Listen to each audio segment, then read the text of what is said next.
ফেসিবাদীর লোকজন এখনও ফুটপাতের উপরে তারা দোকানপাট বসায় এখনও তারা চাঁদাবাজি করে। দরিদ্র শ্রেণীর বাচ্চারা স্কুলে পড়তে পারে না। এখানে যতগুলি স্কুল আছে সবই দামি স্কুল, মণিপুর মডেল, এখানে ভর্তির সুযোগ সুবিধা পায় না। 12টার দিকে যখন স্কুল ছুটি হয়ে যায় তখন প্রচুর যানজট হয়, প্লাস আপনার এখানে হসপিটাল নেই।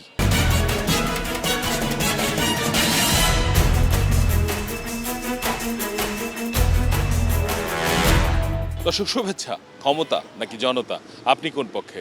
আমি কিন্তু সাধারণ মানুষের মতামত শুনতে আজকে এসেছি রাজধানীর মিরপুর রূপনগর এলাকায়।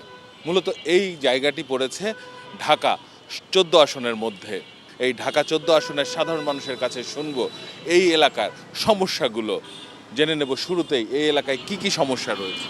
40 বছরও অধিক এই এলাকাটা প্রতিষ্ঠিত হয়েছে। এই এলাকায় এখনো খেলার মাঠ নাই, দাতব্য চিকিৎসালয় নাই, প্লাস হলো আপনার কোনো কমিউনিটি সেন্টার নাই। এছাড়া পাশাপাশি আমাদের এলাকায় ঢাকা শহরের সব জায়গায় অলমোস্ট এটা নেশা উল্লেখযোগ্য হলে এখন নেশা উপদ্রবটা গত 15 বছরে ধীরে ধীরে নেশাটা অনেক বেড়ে গেছে। দরিদ্র শ্রেণীর বাচ্চারা স্কুলে পড়তে পারে না। এখানে যতগুলি স্কুল আছে সবই দামি স্কুল, মণিপুর মডেল, এখানে ভর্তির সুযোগ সুবিধা পায় না। তাই সরকারি একটা প্রাইমারি স্কুল আমাদের এখানে জরুরি ভিত্তিতে প্রয়োজন। তারপরে প্রয়োজন হলো আপনাদের স্বাস্থ্যসেবা। 12টার দিকে যখন স্কুল ছুটি হয়ে যায় তখন প্রচুর যানজট হয়, প্লাস আপনার এখানে হসপিটাল নেই।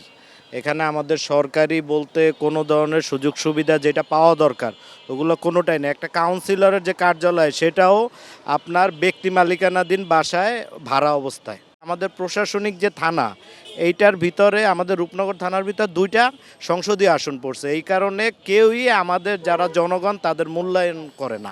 ফেসিবাদীর লোকজন এখনও ফুটপাতের উপরে তারা দোকানপাট বসায় এখনও তারা চাঁদাবাজি করে। মাদক সমস্যাটাই সবচেয়ে বেশি। তারপরে এই জায়গায় আপনার Mirpur model school, Manipur school, বিউবিটি থাকার কারণে জনকীর্ণ এলাকা, এখানে রাস্তার ফুটপাতে দোকান বসিয়ে এলাকার জনদুর্ভোগ সৃষ্টি করে। যানজট লেগে থাকে, মাদক তো আছেই। পশ্চিম পাশে এখানে যে রাস্তাটা হয়েছে এই রাস্তাটা অনেক সময় হাঁটা যাচ্ছে না, এই কারণে যে ওখানে অনেক সময় এখন ইপটিজিং করা হচ্ছে বা ওখানে মাঝে মাঝে চিন্তা করা হচ্ছে, এটি আমাদের বড় সমস্যা। খেলার কোনো মাঠ নাই, খুব ঘনবসতিপূর্ণ এলাকা আমাদের রূপনগর আবাসিক। আমাদের তো এখানে সরকারিভাবে কোনো হাসপাতাল নাই। হ্যাঁ, আমাদের একটা হাসপাতাল হইলে সবচাইতে ভালো বেশি হবে। রাস্তাঘাটে যানজটটাই বেশি। অনেক ধন্যবাদ আপনাকে। দর্শক, আপনারা শুনছিলেন এই এলাকার সমস্যা। এবার সমস্যার সমাধানে আগামী নির্বাচনে কেমন প্রার্থীকে সংসদ সদস্য হিসাবে তারা পাঠাতে চান জেনে নেব এখানকার মানুষের কাছে। শিক্ষিত এবং বর্ধ কর্মদক্ষ নতুন জেনারেশনের মধ্যে থেকে আমরা একটা দক্ষ এমপি চাই, যারা কিনা আমাদের মানবতা নিয়ে কাজ করবে, আমাদের অধিকার আদায়ের জন্য সংগ্রাম করবে এবং আমাদের বিভিন্ন নাগরিক সুযোগ সুবিধাগুলি আমাদেরকে পাইয়ে দিতে সক্ষম হবে। শিক্ষিত, মার্জিত, ভালো লোক, ভালো কাজ করবে, গণতন্ত্র প্রতিষ্ঠা করবে, ঠিক এরকম লোকই একজন চাই আমরা। আমরা এমন একজন লোক চাই যে সুশিক্ষিত, সামাজিক এবং সমাজসেবক দিক দিয়ে যার কাছে আমরা যেতে পারি এবং গ্রহণযোগ্য সবসময় কথা বলতে পারি, ওই লোকেরই আমাদের প্রয়োজন। ভালো লোক চাই আমরা, যার দ্বারা আমরা সবসময় যাইতে পারি, গরিব দুঃখী লোক। যিনি নির্বাচিত হলে কোনো চাঁদাবাজি হবে না, দুর্নীতি হবে না, কোনো অনিয়ম হবে না, এরকম একজন সৎ মানুষ যেন নির্বাচিত হতে পারে, সেটি আমরা চাই।